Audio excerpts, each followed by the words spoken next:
council just ended a few moments ago, so I think I see Mr. Alarcone. Are we expecting the other members today? We should be. I know we're not. Mr. Parks is not going to be here, but is Mr. Rosendahl? As far as I know, he should be here. Okay. If you could just make a phone call, that would be great.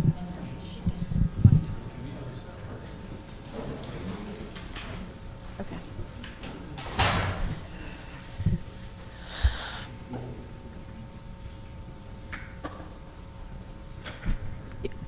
Y'all can go back to talking. It's okay.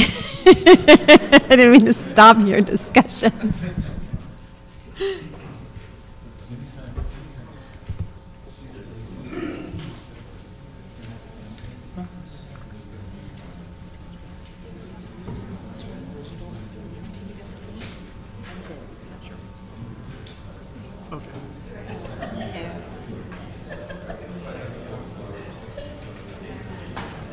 Hi.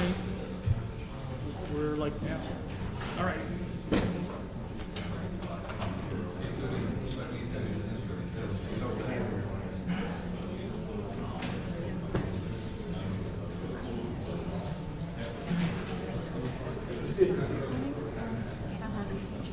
Oh, yeah.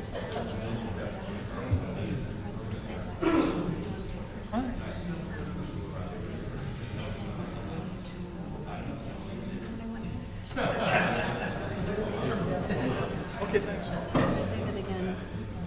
This is how my wife tells me. she just sent this to me. So cute how the teacher looks. That's not what could you tell? No, it wasn't bad. 5 o'clock. Yeah.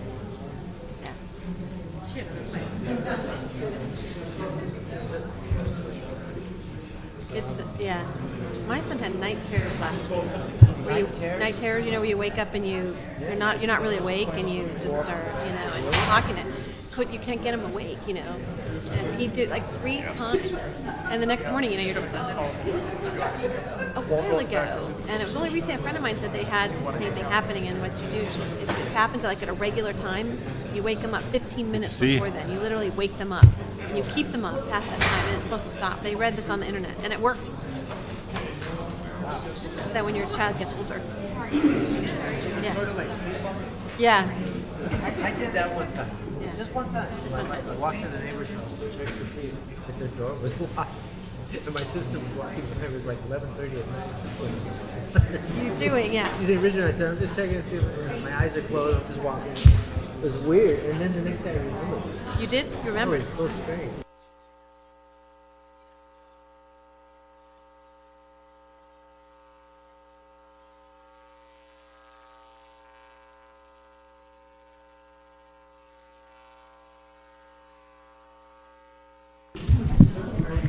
Good afternoon. I heard you came up with a good use for Lopez Canyon. What did he say? They're playing truck drivers up there. Let's see if he won't. Depends on the picture. I told the truck folks, go into the community and take the shortest route in. Well, I think we need to figure out. I would understand that. I'm just thinking of just doing a review. Especially if they're bringing in 18 wheelers. Yeah, but we got to create jobs. Yeah. This is pretty much guaranteed. And Hassad was fine with everything? Hassan was fine with it. Well, that'd be great. They certainly need. They were. They said that just because of their They sent over 100 people from the valley to the current train facility. Right. Yeah, There we go. There we go. They were doing the training. that's where. Yeah, Thank you. This is a meeting of the Transportation Committee of the City of Los Angeles. I'm Councilmember Wendy Gruhl. I'm joined by my colleagues Bill Rosendahl and Richard Alarcone. Madam Clerk, I do, as Miss ELA. Yeah. Does it there? Oh, that does say Bill Rosendahl. Parks is not going to be here. You can sit next to me. Yeah. What I'd like to do, colleagues, is some consent items. We do have cards on items 1 and 9, but I would like to consent items 2 through 8 and 10 and 11, as well as continue item 16 and to approve item 17. Is that all right? So that would be items 2 through 8, items 10 and 11 to be approved, 17 to be approved, and 16 to be continued. Okay? The only one I want to know about is 17, but I have to take a quick peek. Okay. Was it 11? It was 2 through 8 and 10 and 11 10, 8. and 17. Continue. Okay. All right? Okay. Thank you. And 16 is continued. That will be the order. Colleagues, we do have a closed session item that I think there was a suggestion that we go into that first. Did we decide whether or not we would come in to go into the other room so they wouldn't have to leave? Yes. Yes? Correct. Okay. So before they do that, we do have a public comment card on item number 18. Noel from CD 13.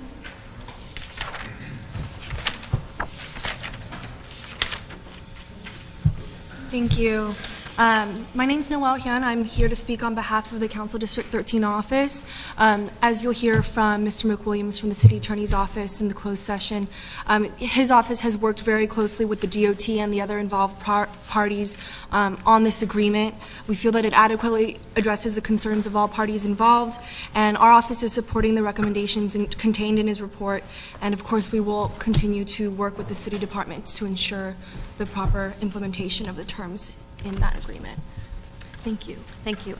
So we're going to go into closed session just, I don't think it'll be too long, hopefully. So we'll be right back. You all get to stay here. We're going to go in a separate room.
adopting the city attorney recommendations as amended.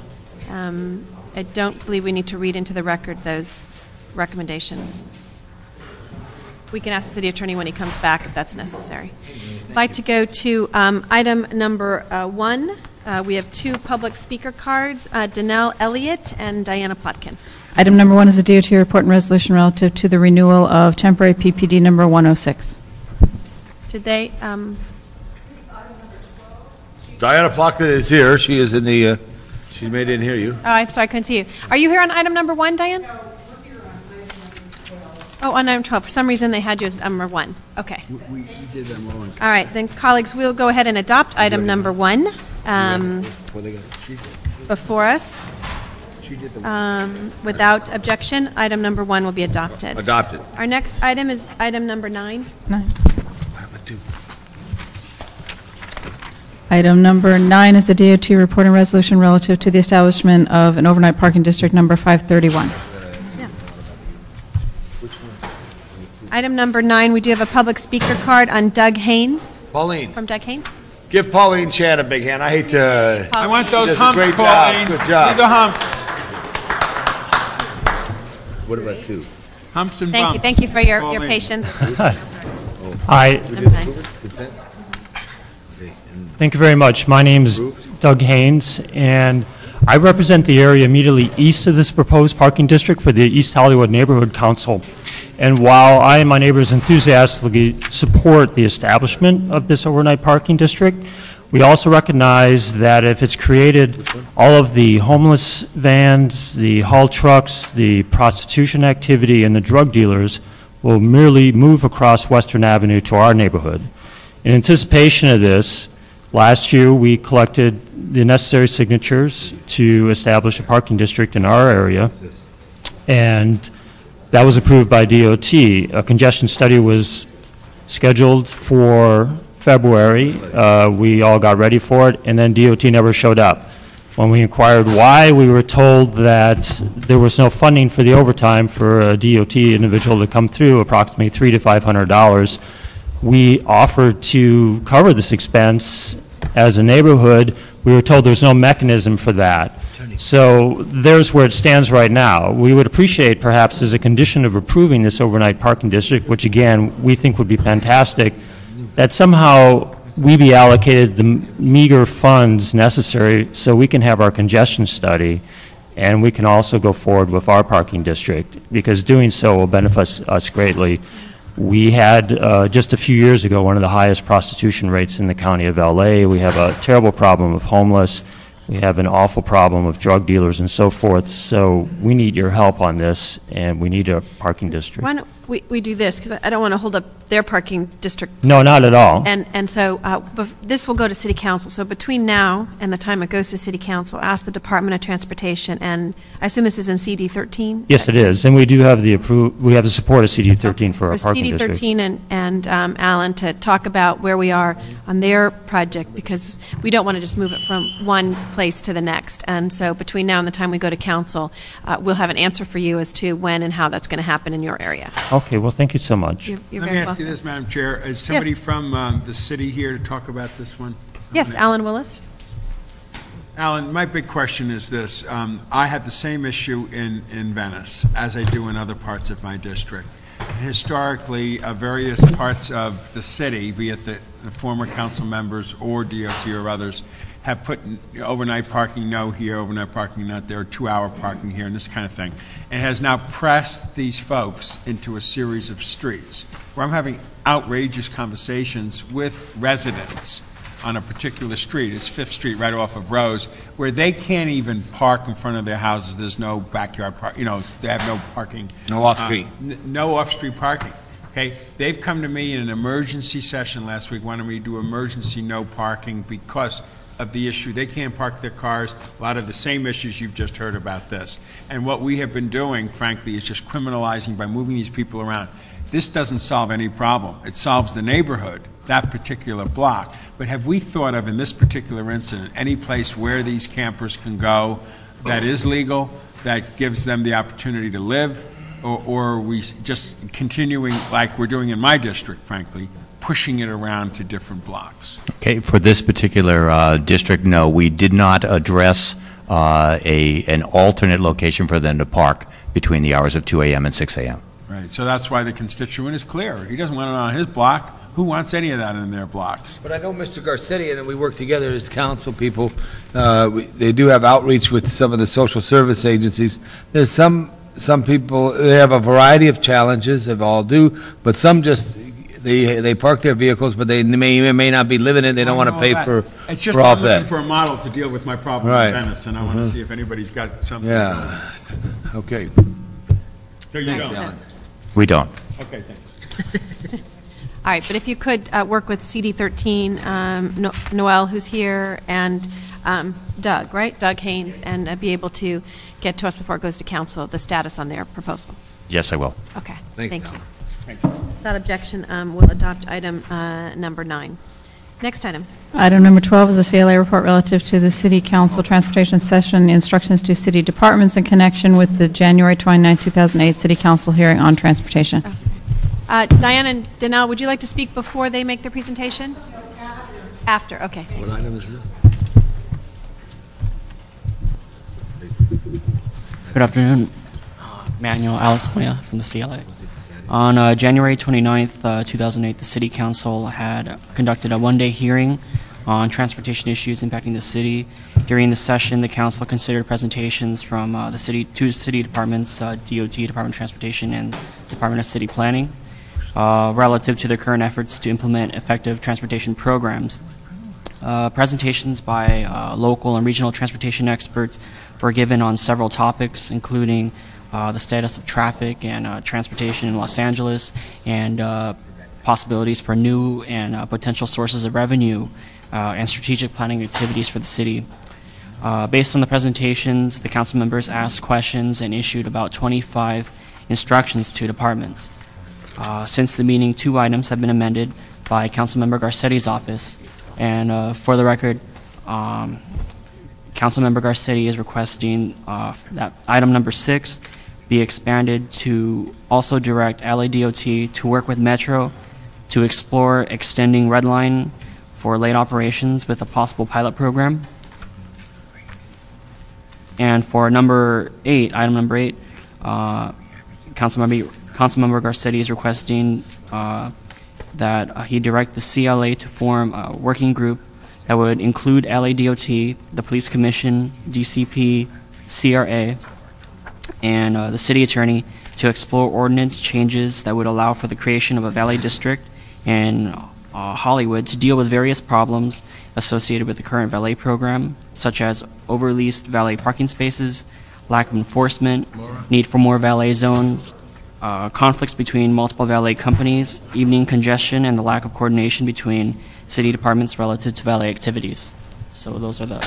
And on item number 12, which Mr. Garcetti put on the wireless internet, we actually had a wireless internet motion that had been introduced previously. So we just want to make sure that they don't duplicate this item number 12 and item number 10 in the attachments.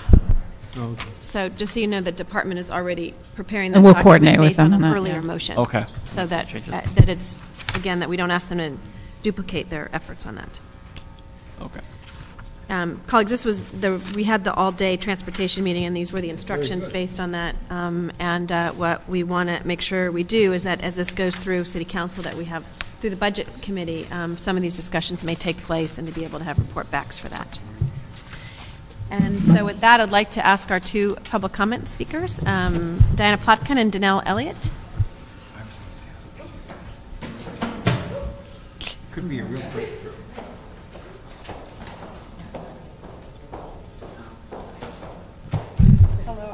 Hello, how are you? Nice to see you. Number 12. Hi, Diane. Nice to see you. Nice to see Yes, good to see you. Diana Plotkin, Not- President of Beverly Wilshire Homes Association. I think I'll start. I just have a few general comments. You can go next. You know, I'm really very concerned about everything that's going on with regard to the transportation in the city of Los Angeles. I sent a letter to Gail Goldberg on December the 7th on behalf of Beverly Wilshire Homes With regard to, and I want to read this part to you, it has come to our attention that the mandated report, the annual report on growth and infrastructure, has not been completed since 1998. The report is described in the Growth Monitoring section of the General Plan, originally adopted on December 11, 1996, and readopted August 8, 2001. This report is supposed to annually document what has actually happened to the city's population levels, housing construction, employment levels, and the availability of public infrastructure and public services. Information on environmental conditions will also be monitored on a yearly basis to maintain and update the environment database, which will be used to facilitate environmental review of subsequent programs and projects in accordance with CEQA. The Board of the Beverly Wilshire Homes Association has voted to demand the city come into compliance with the general plan requirements by producing the missing reports before another project is allowed to proceed in the Wilshire Community Plan area. We are absolutely certain the city will find the infrastructure cannot handle another project within the Wilshire Community Plan, and especially within our boundaries. We all know the city simply cannot approve more development, especially those projects requiring EIRs and mitigated negative decks, without matching investment in the infrastructure. Every portion of the infrastructure, including transportation, water, power, police, fire, parks, libraries, and schools, seem to be in far more precarious state than the city wants to recognize. We all know that the city continues to approve projects knowing full well that the infrastructure cannot handle them. Now, we join with several other associations, Track 7260, Miracle Mile Residents Association, the Bel Air Crest Neighborhood Council, and several other associations throughout the city, asking that the planning department complete this before they go forward, because what you're doing is adding problems for every community in the city when you're not solving these problems. The continued development without transportation infrastructure is a problem, and reducing parking is not going to solve your problem. That is only going to make it worse throughout the entire city. And we are telling you that if you try to do that, you're going to have a problem throughout the entire city of Los Angeles, and we will create that problem. You all know me. Yeah. Thank you. And I think, Diane, particularly we each of us have community plans that we think very strongly should be updated to take care of that, because you're right, a lot of the battles and issues that we face in each of these communities wouldn't be there if there was an updated plan related to it, and where there were restrictions or kinds of mitigation that are required. But you need to follow those updated plans. Ours updated 5 years ago, and they still are not following those plans. That's why the city has so many lawsuits against it. Thank you. And maybe what we will do is add a recommendation in here that asks the departments, planning and DOT, to come back on the status of those plans and the implementation. We would appreciate that. Yes, we'll add that as an amendment. Excuse me for going ahead. No. Thank you. My name is Danielle Elliott. I live in the Beverly Wilshire Homes Association. Usually I come in with a lot of documentation, and today I just want to tell you my experience in dealing with planning, zoning, and transportation issues in my community. And I was particularly concerned about what Gail Goldberg wrote in her draft letter regarding the plan and the city plan regarding transportation. One of the things that is of great concern to me is whenever I go to a zoning administrator hearing regarding any kind of expansion of any kind of business, that the information that is being submitted to the zoning administrator does not have to be sworn by penalty of perjury by the applicant. And what we have noticed time and time again is that the information that's provided are complete fiction. Now, we provide information to the zoning administrator. We provide exactly what is transpiring, that they don't have any parking, that it creates transportation issues, and what we find is that we're completely being ignored. And then if we do win through planning, it goes to the Central Area Planning Commission. Central Area Planning Commission completely disregards what the community has to say, doesn't care if the information that from the applicant is correct, and then just approves the plan and says that you will have plan approval 1 year and you have the right to protest this. Well, we go again, the community goes, we once again provide the information that this information is false. And what happens is that we're totally ignored again. Now, just recently I received a business tax request, a license request, that said I had to provide by penalty of perjury that I lived at that address. I want to know why Planning Department does not require the same of those individuals that are applying for zoning and land use variances. I mean, it's absolutely absurd that my community has to be inundated in traffic and approval for these land use grants are made without them having to be liable for their applications. Well, yeah, yes, Mr. Labange. Just ask Maria, would you research that, and if case in point, not to question you, is true, prepare a motion for me to have the same consistency if you apply for a variance on the, because it is very disappointing. You work with the community says, okay, we're going to go with this restaurant. You know, this person's trying to build their dream, but you're going to work it out, and they say you're going to go here, get parking, and then in fact they don't.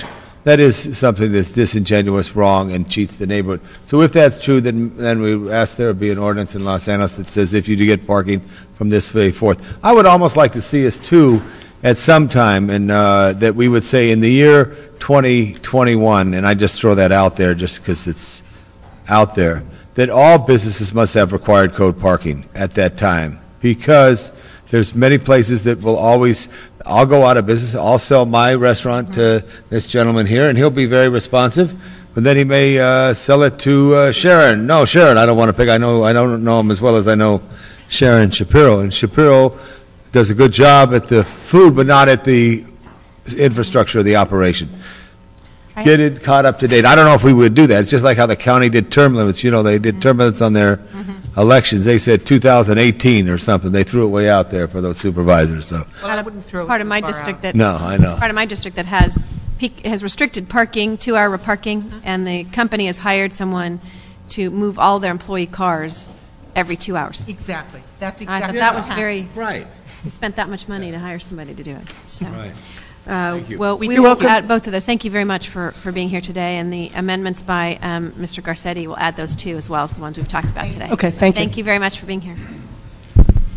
Next item, Madam Clerk. So, Madam Chair, for this item, then it'll be approved as amended. Approved as amended. Thank you. That brings us to item number 13, which is which is actually a CLA report relative to the financial agreement with Metro in connection with the Mid-City Exposition Light Rail Transit Project. Back in 2005, the council directed the CLA and CAO to put together whatever financial agreements are necessary to provide $40 million for the Expo project. $5 million of that $40 million was to go to Trade Tech College for mitigation, and that came before the committee back in February and has been approved, and moving forward to pay that money. This agreement before you is with MTA to provide the remaining $35 million to them for our proportional share of the Exposition Light Rail project. And on page 4 of the agreement, it identifies as how much money over 4 years, 4 fiscal years, that we'll be providing that money for, again, a total of $35 million. And the total is $40 million? $40 million, 5 to Trade Tech College for some mitigation, and then 35 for MTA for the project. Okay, and that is there a specific line item in our Prop C budget that takes Yes. care of that? Okay, and all the future payments are part of our Prop C forecast that Yes. we looked at? Okay. Yes. Colleagues, if you have any questions, otherwise we have one speaker card. There's one amendment that I'd like to make on the recommendation, the first number 3 on there that was authorizing the CLA to sign the agreement. It's actually the mayor who will be signing the agreement. That's consistent with the attached agreement. Okay.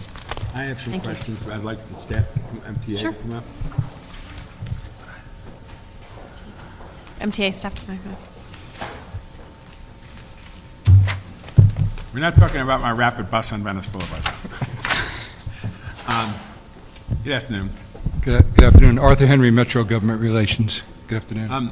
Arthur, just a question about the status of some of these stops. Historically, there were 2 stops in my district that we were theoretically hearing about as potential stops.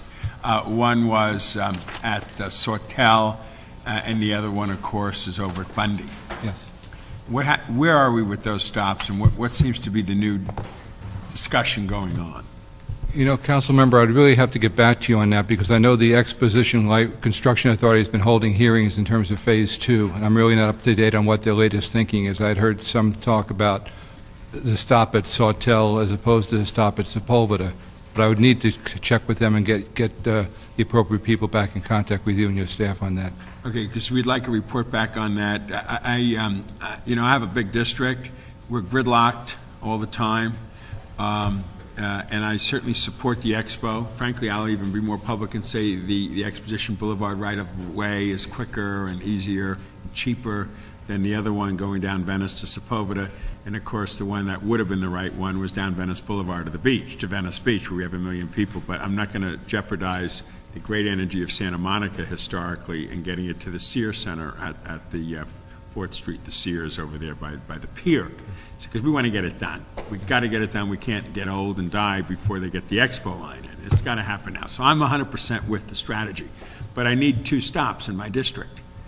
I need my folks to be able to get on it and use it. So when we get a report back with my staff, I look forward to as quickly as possible so we get a better understanding. Yes, sir. Mr. Labange. Just to add to that, Mr. Rosenthal, I appreciate your passion on that, trying to get it to the beach. Has the MTA ever looked at, in Long Beach, how the Blue Line runs in Long Beach, at grade, in street, like an old streetcar? Are you familiar with that? Street running operation. Street running operation. Now, you get down Venice Boulevard there, Bill, and you run it straight down Venice Boulevard, street operation, you got 6 lanes in both directions. Venice Boulevard is the dream, and we had the red line there, and we really need to make Venice Boulevard Red car. productive. Right, but we should look at that. Are they thinking of that way anymore, or are they not? Well, that was part of the evaluation for Phase 2 is looking at several different alignments, including the alignment along the right-of-way, the Exposition right-of-way, which goes through Cheviot Hills, as well as an alignment that will go down Venice Boulevard. Right, if it goes through Cheviot Hills, or if it doesn't go through Cheviot Hills, would you subdivide those lots and sell them and try to turn revenue back into the general fund at the MTA, or do you know if that's been discussed? Because if the people don't want it through Cheviot Hills, then I say, okay, let's subdivide the lots, let them build houses back there, and get the revenue for the people of the county to work a transit system. Put that in somebody's ear over there at the MTA headquarters, will you? Mr. Labange. Last thing I do want to ask before I get there, what's happening with the Sepulveda right-of-way, the old track that runs north and south? Because I'm thinking if this is on Sepulveda Boulevard, north of Santa Monica Boulevard. There's an old right-of-way there. There was a north-south. Sepulveda north of... What do you call it? Somebody's shaking their head back there. That's the... No, north of... there was a north-south spur track on Sepulveda. No, there used to be... The lumberyard, wasn't this on the west gym, side of the west side of the street? Auto club's on the east side of the street. Wasn't this south of... south of Olympic towards Pico? No, I think it was north. I'm not... Whatever it is, check it out, come up with the next phases there just to look at all those things, because it is a solution to the problem is transit, and you try to get it anywhere that you can. I just check the status of that right away. I just don't want to confuse anybody here. I'm 100% for the Exposition Boulevard right-of-way to get to the Santa Monica Beach. The ultimate dream, as life goes on, among other things, I wouldn't mind a sprig that goes off of it down Venice Spur someday that would go to the Venice Beach. But I don't want to jeopardize. We're in such a critical time frame. Mm-hmm. The quicker we get the Expo line to Santa Monica through that right-of-way, the happier everybody will be within the mix of things. So, okay? Okay. Yes, thank you. Thanks, Art. Great. Mr. Sachs. Thanks, Art. You're welcome.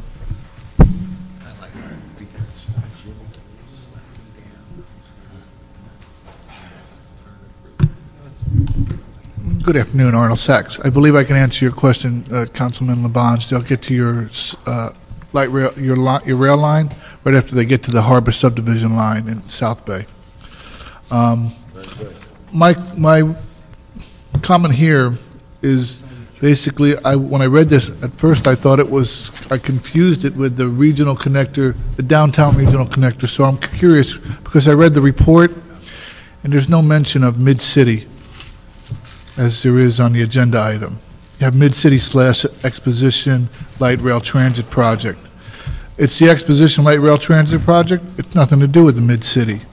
So it's a matter of semantics, but knowing how the MTA operates and their ability to duplicate and replicate lines, I don't understand why the Mid-City would be contained in this item on your agenda. There's not a mention of it in the report that accompanies the information on the agenda item. So that's my concern. And Mr. Councilman Rosendahl, you know they're building your rapid on Van Ness. Van Ness? Venice. Oh, Venice. No, Van Ness. I know he's That's, speaking. that's MTA. He's speaking French. Thank you for your time and your answers, Councilwoman. Thank you. I take it you're looking at the report. I am looking through it. I just don't, maybe. It was the original title of the project, and when we referred to, when we took the original action in 2005, we were just matching with that, but it is the Expo project. That's why it's worded that way. I would please point out that the original title for the Gold Line was Pasadena Blue Line. Well, again, I think that it is combined, and so people know that it is the Expo line. But thank you for your point. Thank you. People may know, but again, it's a MTA status where they report. There's the red line, there's the purple line, there's the Wilshire corridor, there's the subway to the sea. There's. Thank you, Mr. Sykes. Next item. Madam Chair, so we will be approving with the amendment as suggested by the CLA, correct? Yes. Thank you. Item number 14 is a Gruel-Perry motion relative to the development of an RFP to secure a consultant to assist DOT in preparing for the 2010 taxi franchise agreement. Hello? Tom Drischler, DOT, Taxi Cab Administrator. We've identified a funding source for a consultant study that would review the taxi cab franchising system and examine other relevant topics before we go through the refranchising process in the year 2010. There are adequate funds in the Transportation Regulation and Enforcement Trust Fund, number 596, to hire a consultant or consultants for this purpose, although this would require council approval. Fund 596 is set by ordinance to be used for this type of purpose. The fund gets revenue from fines, penalties, and fees paid by licensed taxicab and non-emergency ambulance operators. We use Fund 596 to pay for the bandit taxi enforcement program, but this study would not use any of those funds that are set aside for bandit enforcement. The study would also look at feasibility and implications of a medallion system, driver benefits, health care, and related issues. And how much is the study going to be? Well, we're Preparation consultant. kind of guesstimating now would be in the $100,000 range, that we would set a budget in that area. We would identify the specific areas that we want to investigate and set a budget for each of those areas. Do we have to take action identifying those funds, and the department can do that on their own? Well, we'll deal with it through the budget process if there are any changes, but I think what you're describing right now is money that's there and available for this. Yes. And the concept behind this was particularly to be a little proactive instead of reactive, because normally, as Rita's shaking her head back there, I know as the new general manager is interested in that as well, which is to ensure that we don't do what we normally do, which is it gets 6 months before the contracts end and we haven't done anything, and that this gives ample opportunity for input from the industry and others to discuss what would be included in that next RFP. Yes. And best practices. Okay. Colleagues, we do have a number of public comment cards. If that's okay, we'll go to the public comment and then potentially have future questions. Bill Rouse. Sorry, it's been a long day. Michael Callan. Martin. Sorry, Martin, it's hard to pronounce your last name. I apologize. And Arnold Sachs. Our first four. Madam Chair, council members, good afternoon. William Rouse. I am the general manager of Yellow Cab of Los Angeles and United Checker Cab, which serves the harbor area. We are in support of this item. Certainly any examination of what's going on in the taxi industry is healthy, and we're certainly open to that.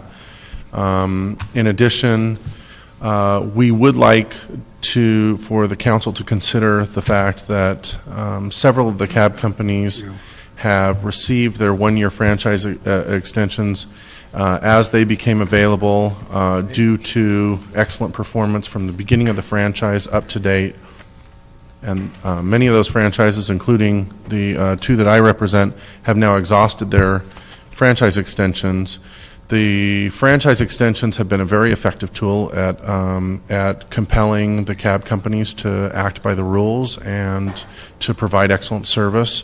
The system, we believe, should be continued. We think that given the fact that we're providing excellent service, that we should continue to have the opportunity to get these one-year franchise extensions, and we would request that the council at least consider the option of adding additional opportunities. Those companies that are currently haven't exhausted their franchise extensions are still eligible to get those extensions and have been receiving those extensions, so they're catching up. This is not really I'm not talking from a competitive sense. I'm strictly talking in terms of the effectiveness of the extensions and the sound public policy reasons why the extensions should continue to be afforded. And other than that, thank you very much. Right. And we'll, again, welcome you as the consultant goes through to get input from everyone as to how we move forward in best practices and incentives and other kinds of items. Okay, thank you. Thank you. Michael Kalin, General Manager of Bell Cab. In a sense, I'm going to echo what my colleague said. We welcome a study. Fresh ideas are always welcomed and hopefully implemented. However, the incentives are a pressing issue now because this will be the second year that the best performers in the city, which are 3 companies, the 2 he represented, the one I represent, from day one of this contract, this is going to be the second year where there is no incentive or benefit to the drivers because it's a symbiotic relationship. Yes, strong management, but the drivers are the ones who are performing to the standards required by the franchise. So what I would respectfully suggest to you is, and I'm going to use the last line of your motion, to ensure that for the remainder of the franchises, service stays, I'm trying to quote it, at its highest level. I think that's something that was in there. Yes. Well, if we wait for the RFP to go out, for the consultant to be selected, and for a consultant to come back to you with ideas about incentives on the current franchises, guess what? We will be in 2010. So one variable or one possibility would be keep extending maybe in smaller increments, not to the detriment of any other company. They're doing what they're doing. Or it's in the council's power to allow, upon request, the best performers to be able to fully operate and or advertise outside their primary service area. You may all remember I visited with your offices, and that's what I was trying to explain, so I will not go through the evaluation process again. But that's the only way, or this is the way to reward good behavior for 7 years as opposed to good behavior for 3 years. Okay. And just to quote Councilmember Labange, if we're still swimming, let's all swim. Thank you. Thank you. Thank you very much. Martin. Thank you very much, Martin Shatakian from Los Angeles City Cab. One second. Mr. Sachs, could you please come up, as well as Hamid Khan? Thank you. And I'm... Mr. Sachs, wake up. Please come to the table. Okay. And I'm sorry I have to disagree. Let's start over. Yes. That's okay. Good afternoon, Martin Shatakian from Los Angeles City Cab. And I'm sorry I have to disagree with my colleague Michael Collin on the part when he said that the best performers should be able to perform and advertise in other than their main service areas, because that will create a huge problems with for existing companies in these areas who are, as he said, catching up. Yes, we are catching up. We are doing the best we can, and we are doing very well. And giving them a chance to advertise in other than their main service areas will create problems with existing companies in those areas. Now, I want to make a comment with regard of recent motion of City Council made by Honorable Grul, Honorable Perry, about the language. I'm sorry, but we don't have workers in taxi industry. All taxi cab owners or all taxi cab drivers who are driving cabs of these taxi cab owners are independent contractors strictly, and they're choosing their own business manners when they're out there making their money. Now, I want to bring your attention to the fact that every dollar earned, generated, or spent in taxi cab industry is coming from the passenger public pocket. And creating any additional programs which will follow with spending of additional funds are going to drain the pocket of the public and the passengers. And I'm talking about the issues related to the idea of workers in taxi cab industry, which we don't have. We have independent contractors, and if you want me to name it directly, I'm talking about workers' comp, and I'm talking about health coverage, which doesn't apply to idea of independent contractor drivers at all. Now, if I be able to use last few seconds, these days with the current rate of a weekly lease and current rate of the dues and insurance payments to the company, and the vehicle maintenance rate and also the vehicle depreciation, in the best scenario, we have $400 to $600 monthly left in taxi cab owner pocket, and that is the best scenario without any major mechanical breakdowns. And just please keep this in mind, that adding additional expenses of cab owners is going to deeply affect the taxi cab industry. Thank you. Thank you very much. Arnold Sachs, very quickly, just hoping that this study will show that maybe more cab companies need to be licensed by the City of LA. Okay, thank you. Mr. Khan.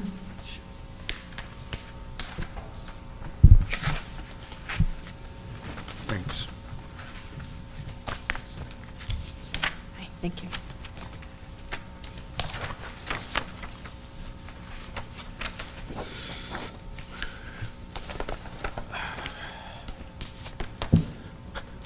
Good afternoon, council members. Hamid Khan with the Los Angeles Taxi Workers Alliance and South Asian Network. Thank you very much for this opportunity. We're excited and we're encouraged by this move forward, but we also wanted to draw attention to a motion that was put out there in September of 2006.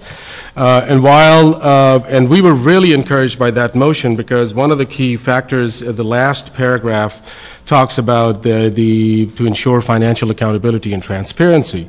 Unfortunately, DOT did come back with a response about drivers' income, but the issue of financial transparency and accountability still stays open, and we are continuing to be concerned about that.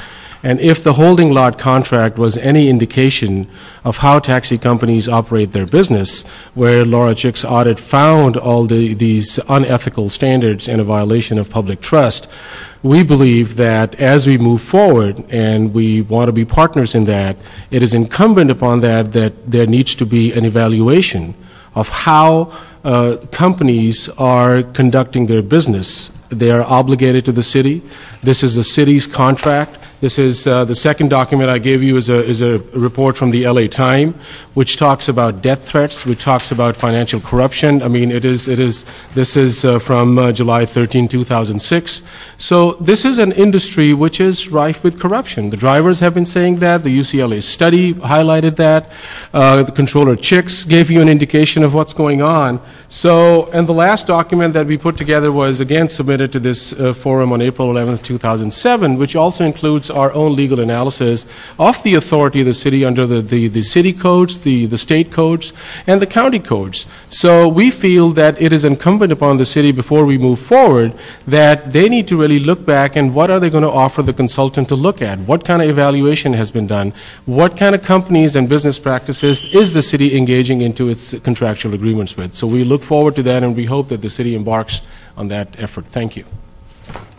And again, colleagues, this is, for those of you that are here, it really is just saying to our department to begin the process earlier rather than later, and so that all issues are addressed as we move forward with the franchise agreements in the future. So the taxi cab industry is a big part of our city and services that we have here. So we've hoped in the last few years we've tried to address all the issues that have come up during that period of time. So what my recommendation just would be is that we would come back in 60 days from the department with the proposed RFP on the consultant. Okay, I support the recommendation. Okay. Same here. Same here, okay. With that, we will ask the staff to come back in 60 days with the proposed RFP and to take into consideration all the issues identified today. Next item. Next item is number 15, which is a DT report relative to comments to Metro regarding the draft congestion mitigation fee feasibility study report. Last one. Trying to move fast. Good afternoon. Michael Davies for Department of Transportation. What you have before you is the fourth report that's been prepared, the first three being informational regarding Metro's exploration of a congestion mitigation fee program in the context of the congestion management program. What we've been asked to do is to comment on a draft congestion mitigation fee program feasibility study, which is actually summarized in attachment 2 of the report. Attachment. Could you do a favor, just because there's some, with the use of congestion, there's a not always understanding, because people think sometimes of congestion pricing and what difference this is, what a congestion mitigation fee is. Absolutely. In contrast to congestion pricing, which could be viewed as a user fee in terms of the actual transportation infrastructure, this congestion mitigation fee is similar to what we have in the city as a trip fee. Currently we have 5 ordinances in place in different territories where it is a fee imposed on new development based on an analysis of the number of new trips, vehicle trips that will be placed on the street and highway network. So as opposed to congestion pricing, this is a fee that would be exacted at the time of building permit issuance on new development, again, in the context of development which would generate new trips, which would impact vehicle trips, which would impact the street and highway system. And right now we're not saying we support the fee necessarily. This is just comments on some issues on the... Correct. All that's before the committee at this point are comments on what I would characterize as a framework for the next phase of the exploration of this. And we collect some of our own mitigation fees currently, and so how's that addressed? Because we would not, for example, if they adopted this mitigation fee, how would that impact us? Would we have to, as a local government, go ahead and participate in their overall mitigation fee? There is already built into the framework of this and in the guiding principles that in any jurisdiction in the county that currently has trip fees that MTA would provide through this program dollar for dollar credit for those in terms of the countywide program. It would be incumbent on us within the city to determine should we proceed with this, should MTA proceed, and then for us to proceed with our own local ordinance, we would need to determine how to deal with some of the finer points of these 5 separate territories within the city where there are currently trip fees, which were established at different points in time and for which the trip fees themselves differ from territory to territory. The idea of the countywide program would be that a minimum amount per trip would be established through that program. Jurisdictions would have the freedom to charge more, but they would not be able to charge less than what the countywide program would ultimately establish as the baseline. Mm-hmm. Again, the responsibility would fall to us in crafting our own city ordinance, how we would deal with existing trip fees. And how's the private sector been addressing this, response to this? I know it's controversial, so. It certainly can be controversial. You'll notice in the guiding principles, which were attachment 1, although they're broad, I believe they're intended to maintain consensus where there are statements such as the trip fee should not be so onerous as to discourage economic development. There are provisions in principle to allow credit for developer-funded improvements, such as are routinely required as project mitigations, that if there's an improvement or a program required through a project approval, if it benefits the regional network or the streets that are listed in the congestion management program network, that there would be a credit for that, which could be applied to this additional congestion mitigation fee. So there wouldn't be double charging for the same project. In terms of private sector input, I'd have to defer to MTA staff who have been doing workshops to see how that's come along. I know that what the recommendation would be to submit our the comments and then direct the department to report back in 90 days after the June, after the board discusses it this June, to kind of keep us in the loop. Mr. LaBonch. Is this a value, historically, and maybe someone other that's at the table, out of the federal government at this time, this congestion management? Are they, LA federal DOT, pushing this? No, this, unlike congestion pricing, again, which is a separate endeavor, this effort is related to the Prop 111 that was adopted in 1990 by the state. Through the state, there was a 1990? Yes, 1990, that requires of all county transportation commissions to have a deficiency plan, which led to a congestion management program for each of the counties. The current system that operates, we have a debit and credit system based on building permit activity, right, and then what the city does to improve the transportation network. That had no dollar value assigned, and there was no fee involved. How much work is being spent that are paperwork, no longer paperwork, but, on a computer disk? I mean, is this I'm just saying, I was on the board there, so I had a little experience over there at the MTA, but is this a game that a maze they got to go through on this here? The current program or anything here? I mean, I just think I feel philosophically that it's a challenge that government creates these situations. I'll use the analogy of our public schools. Instead of having equality for all public schools, they create magnet schools. And then through those magnet schools, they have a process of which you could try to compete to get to the school. And all of a sudden, you create a different class of a public school instead of having every public school try to be the best that it can be based on the support it gets. I mean, I just think it's getting away from basic stuff, building transit systems and building a road system that works. But there's conflicting interest, Michael. I'm surprised more and more because of the period of time that I've worked here, how many streets that once were planned to be improved are no longer being improved, and new development goes on there, and there's no setbacks, there's no potential, there's creating congestions due to that. And I do know we like wider sidewalks. I would say, yeah, I'd give people a wider sidewalk if you give them higher density. In that sense, in a transit zone, so you get a broader sidewalk. But anyway, this is not the government's congestion pricing.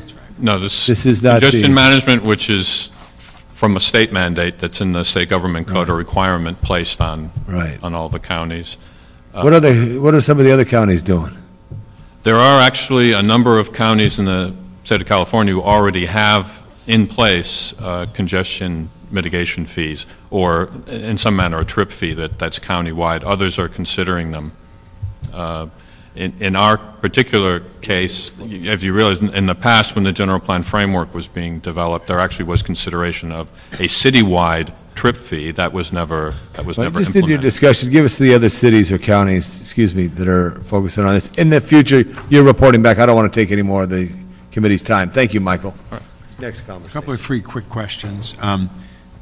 In what districts are the 5 existing ordinance referenced above? Well, I would know them better by location. There's a Warner Center transportation-specific plan, which I believe is CD3. Yeah. There is the Ventura-Cahuenga specific plan, which covers a number of council districts, but is, as the name implies, along Ventura Boulevard. Right. There's a West LA TIMP specific plan, which is over towards the 405 north of Olympic, mostly. There is also a Central City West specific plan, just the other side of the freeway, which is primarily Council District 1. Right. I believe that's, the Coastal Transportation Corridor specific plan, which was the very first, 1985, that established the first trip fee in the city, and which is still in place, which is primarily in your which we've energized, and Rita's really working closely with us to get that going in the right direction. Appreciate that. Is every city department asked for comments, like, for instance, city planning, LAWA, and others? City planning and LADOT actually represent the city on the policy committee that was established for this study and exploration. Internally, this actually is so closely related to land use and transportation that up until now, there haven't been much participation of other city departments.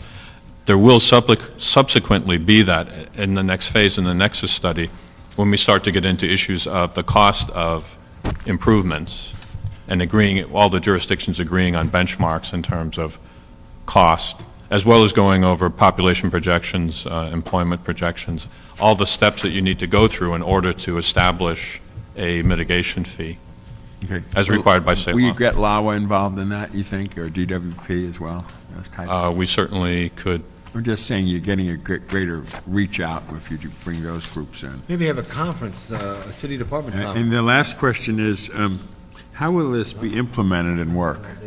Right. The MTA, acting as a county transportation commission, has no authority to impose fee ordinances anywhere. So what the next steps of this would be the completion of a Nexus study, assuming in June that the MTA board votes to proceed further. Yeah. Ultimately, a Nexus study per state law would have to be prepared. The MTA board, right now projected in July 2009, would have to adopt the program as the new version of the congestion management program, and then each of the jurisdictions in the county it would be their responsibility to adopt a congestion mitigation fee ordinance that is consistent with the guidelines in the program adopted by the MTA board. If they choose to opt out, there are some exceptions, one of them being for a very small jurisdiction with very little building permit activity, if the cost of implementing the program would actually exceed whatever the fees collected would be, they will be able to be exempt. If a jurisdiction chooses to forego state gas tax money, chooses to forego competing in the calls for projects, and forgoes CMAQ and SDP money on the federal side, in theory, they could choose to do that and not comply with the new congestion management program. Jonathan, do you have any comments? So the development fees would be charged to any new development all over? They would be collected at the time of building permit issuance. At this point in time, the only exceptions that are in the framework are those currently included in state law in CMP, which... I saw the exemptions, but basically you would collect fees from all over the city. Correct. But the fees would provide for programs in specific areas of the city? That is something that would have to be sort of nailed down through our own citywide ordinance. Unlike transportation-specific plans which have limited territories, so any of the trip fees are collected are then expended within that delineated territory. There is a question as to how the city would deal with a citywide trip fee and whether it would be the policy of council to do, and Quimby may have a bad name now, but that there would be some kind of limitation on how far away from the site where it was collected, where Actually, the improvement could be. That's exactly where I was going. it seems to me there's got to be a nexus between the fee and the project that the fee is generated for. So if we have a development in, I'll just pick my district, Pacoima, the fee should not be spent in the harbor. Right. Part of the exercise to come is to determine which transportation infrastructure is eligible for the expenditure of these funds, since the theory is that these are funds collected for the regional network. There's a presumption that an individual project will mitigate to a level of insignificance its impacts on local streets, but that there may be freeways or state highways or other facilities in the congestion management program network that nevertheless suffer cumulative impacts over time, and that these are the fees that would be used to fund improvements or programs that would assist mobility in the regional network. Well, it would just seem to me that there should be a nexus between the fee and the project that the fee is paying for. If you can't distinguish that, I think the courts might give us a problem, just as with Quimby and a couple of other fronts. So that would be my primary concern. Also, I would be concerned if congestion management plans excluded portions of the city. Shouldn't we have congestion management plans all over the city? Isn't there congestion all over?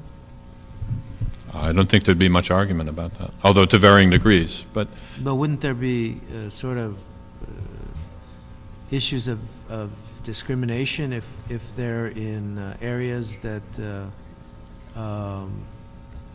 if areas that are excluded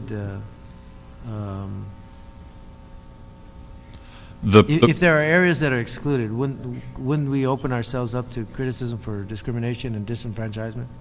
Certainly possible. The framework of this is that this would be applied citywide. Because the problem is right now it's done based on project areas. So Warner Center was because there was a lot of development happening in that. But this is being suggested by MTA and SCAG to have it more, because also some... Oh, we're actually doing it. The congestion management fee. We are in certain areas where there are specific plans. Only in those 5 specific plan ordinance areas. The money is retained within those specific areas. Correct. Related to the traffic they create. Well, that I don't have a problem with.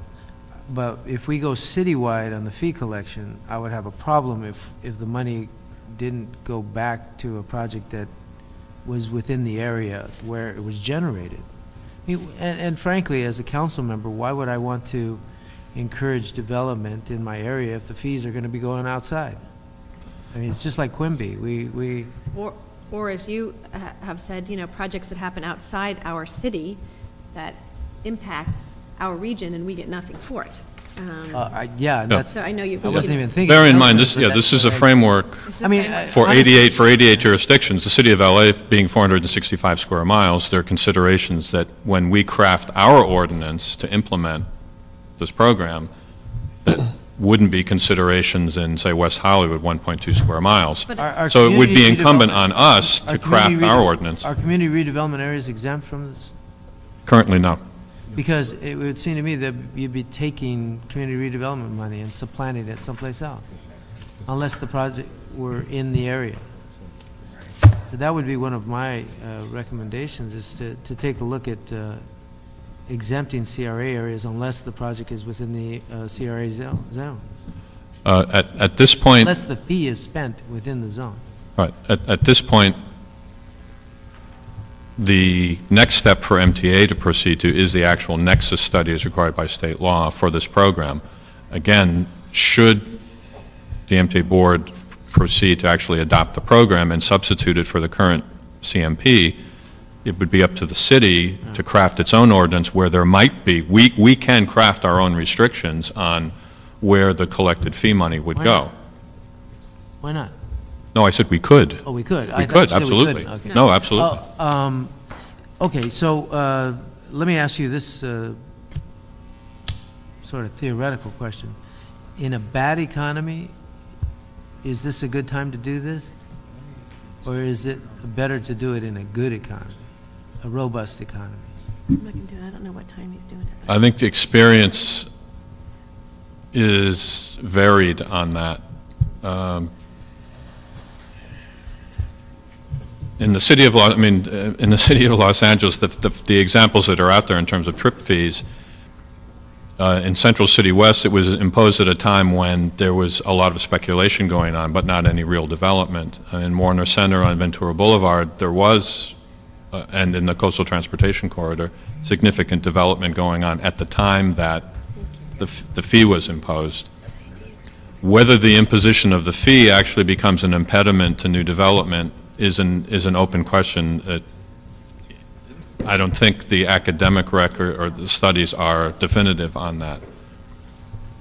It also comes down to just how much the trip fee is, which is not established yet. Okay, could we do a little more research on that, because we may pick the absolute worst time in the history of. Well, and I think this is. Well, and I think that would be input to the MTA board. I think the idea is that these are some initial comments and questions that will be raised by the MTA board. Then they'll give some direction at the June meeting, and then there'll be numerous times in which we will be able to comment, and implementation is probably a couple years off, correct? Is that absolutely? No, but assuming the county just allows local jurisdictions to do it, they can do it themselves also, right? Well, again, this is MTA as an entity enabling other jurisdictions, which would include LA County as one of the jurisdictions. So assuming it doesn't matter when they enable us to do it, what matters is when we choose to do it. And so I would like to know whether it's better to do it in a bad economy or a good economy. I'm sure there's arguments on both sides. On both sides, correct. But I think it's just something that the council should know before we act on it. We don't want to, as you said, impede development projects for a fee that is intended to mitigate traffic. We won't generate the mitigation fees, nor will we help our economy. And again, as you've noted, the other part of it being countywide is, in theory, it's a level playing field. So that's not the city imposing its own fee and potentially deflecting development interests elsewhere. This would be applied to all the jurisdictions in the county. Oh, but I thought each one would be different, depending. Each jurisdiction could decide how to do it, right? Each jurisdiction, within the parameters set by the guidelines, there will be a minimum trip fee amount that no one can go below. They can ask for more, but they cannot require less. And these are the parameters that need to be refined through the next phase. Requiring less will be the problem. I guess there are some discount cities. There's some jurisdictions in the county that have made a living on undercutting other jurisdictions in terms of fees and permit. Exactly. So what we'll be doing is asking you to report back after excuse me, one final question. Are you engaged with planning as we move forward with this? Yes, the city planning department, as I said, on the policy committee that's like the technical advisory committee to this, both the general manager of LEDOT and the director of city planning are the city's representatives on that, and I have contact with planning department staff. Thank you. And so with that, we'll adopt that recommendation. We have 2 public comment cards. If you please join us, this is on just regular public comment, Mr. Sachs and Hamid Khan.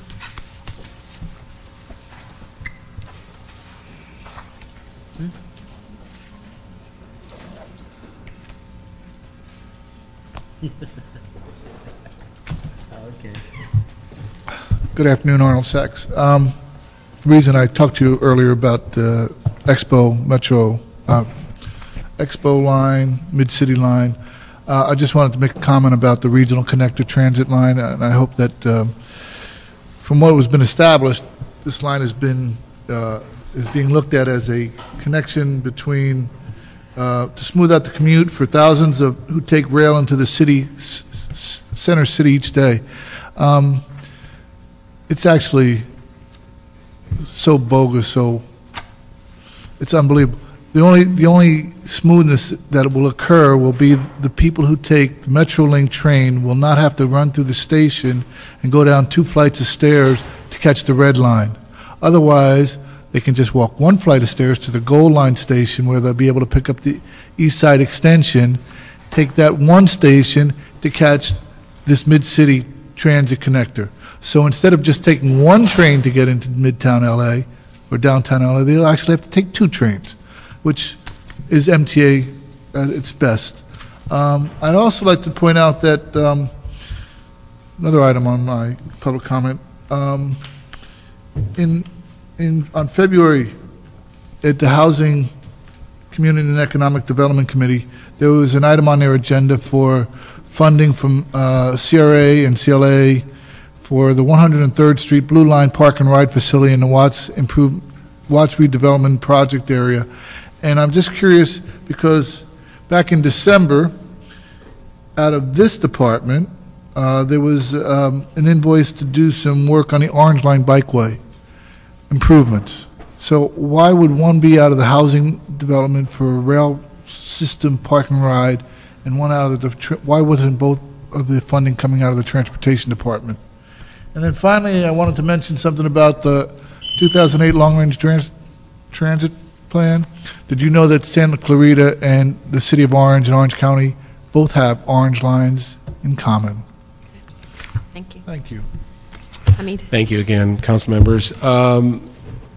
Right now, as per the city's municipal codes, taxi cabs are considered commercial vehicles, and that has resulted a lot of financial hardship for the drivers because they continue to get parking tickets. They kind of 3 or 4 live in a one-bedroom apartment that all they can afford.